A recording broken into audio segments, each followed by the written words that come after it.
Hello, everyone. It's JoLynn Hallen here, and I am live from an up-and-coming entrepreneur, definitely a very successful businessman, and I'm getting the complete honor and privilege to get an exclusive private interview, first one released of this kind. So, ladies and gentlemen, I want to introduce you to Luke Kay. He's an up-and-coming entrepreneur, very, very world-renowned, out there changing lives by the minute. So, Mr. Kay, I'm going to get out of the way of greatness and just really turn it over to you and see and listen to the motivation and inspiration that you have to pour out into the people looking to be led. JoLynn, good afternoon. Welcome to my office after a hard day at work. And I just thank you for that incredible introduction. It's great to be in your presence and have you here is my privilege. I just want to first just talk about, we were talking earlier about a spirit of increase, advantage, excellence, and we were talking about, JoLynn, just stepping outside of the box and what can you do different than anybody else in the world is doing. What is that 1%, that excellence, that fingerprint that you're leaving the world? Or you had even shared about what are you doing to leave your legacy and actually leave something behind. I want to talk about that special uniqueness that is you and being different than everyone else. I was listening to a motivational speaker from about 1960s or 1970s. It was on 8-track, I think. And his name was Earl Nightingale. And I listened to this message the other day.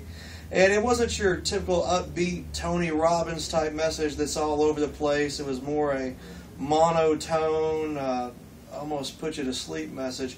But the message he had was really good. And what he talked about is that everyone else is just emulating and doing exactly the same thing that everyone else is doing.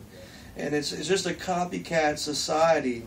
He was speaking of a gentleman that his father had ran an old steel mill in town. And when his father passed away, he took it over, was passed down. That was his legacy through the generation. And that he took this mill over, and every day on the 15-minute walk to work, he would pass a watch repair store. And every day he would look at his watch, and he would see the watch in the window, and he would notice that his watch was set, and he had 12 minutes to get to work. And he knew when he got to work, JoLynn, that he had to blow the horn so everybody else knew it was 9 o'clock, that it was time to start work at the mill. And at lunch, of course, he would check his watch and he'd go, well, it's 12 o'clock, it's time for everybody to go to lunch. And then at 5 o'clock, he would check his watch once again, he would blow the horn, it was time for everybody to go home. Same drill every day when he walked to work for year after year after year after year. He would look in the watch repair window. He would see that the watch was set. He had 12 minutes to get to work. And then he would check his watch, make sure that they coincide, the time was right. And he would go to the factory, into that mill, and he would blow that horn for everybody to start work. And one day he just had a different experience, that he was walking to work that day, and that he walked past the window of the watch repair station, and he noticed that the watch had stopped at 11:59 p.m. And JoLynn, he looked at his watch, and he looked in panic, and he just didn't know what to do. That he now had to start thinking outside of the box about what he was going to do, because he had to trust his own instinct. He had to trust his own watch, because the one in the window was stuck. So he went on to work that day. And he went in there and he blew the horn. And everybody started work right on time at 9 o'clock. He did the same drill for lunch, just as he always had done, just as his father had always done before him. And then at 5 o'clock, he said, well, it's time for everybody to go home. And he blew the horn and looked at his watch and went home for the day. The next day on his way into work, he noticed when he walked beside the window of the watch repair station that the clock was set. And it was wound, and he looked at it and he goes, wow, I've got that 12 minutes to get to work.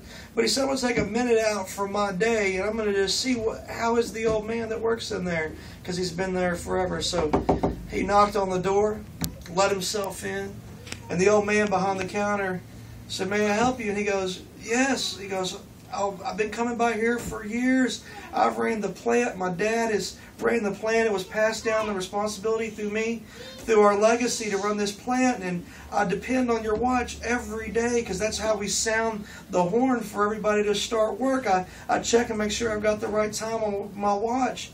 And then at lunch, I do the same exact thing. And it's all based on the time that I get on the way in from work that I set off your watch. And the watch repairman, the old man, looked at him and goes, you know what, that's just absolutely ironic. For the last 30 years, every morning when I start my morning at 9 o'clock, I'll listen for that horn to blow.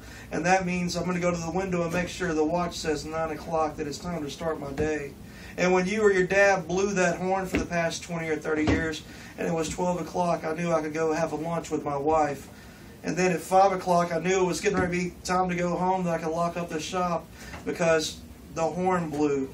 And I've been setting my watch in that window off your horn and your father's horn at the mill for the past 20 or 30 years. So I just urge you in whatever you're doing in life to be different than anybody else, to be unique, to put your difference, that what makes you special, your DNA, your excellence, and to go basically from being in the ordinary to extraordinary, to becoming magnificent, not being caught in the mundane of just being just like everybody else. And I just want to close with that, Jolynn, and I thank you for your time.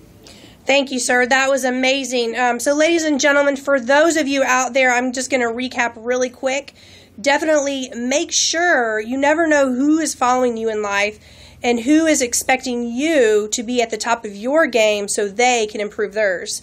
So for you today who are looking for inspiration and really looking for a word to move you and improve you, go ahead and be the one that steps out of that box that Mr. K spoke of and really become the one who leads people, because people are looking for leaders and they're looking for you. We'll see you at the top.